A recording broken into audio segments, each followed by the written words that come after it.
How to clear the Messenger cache on Android. Clearing the cache can help free up storage space and may fix issues like Messenger running slowly, freezing, or not loading properly. Let's get started. First, open Settings on your phone. Now scroll down and tap Apps, then select App Management or App List, depending on your Android settings.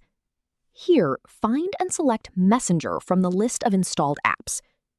Once you're on the Messenger app info page, tap Storage Usage. Here, you'll see how much storage Messenger is using, including its cache. Now tap Clear Cache.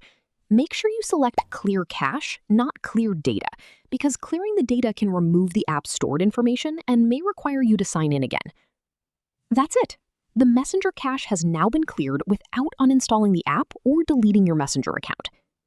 If you're trying to fix Messenger problems such as slow performance, loading issues, or excessive storage usage, clearing the cache is a quick step you can try. And that's how you can easily clear Messenger cache on Android. If this tutorial helped you, don't forget to like the video, subscribe to the channel, and turn on notifications for more simple Android tips and step-by-step tutorials. Thanks for watching, and I'll see you in the next video.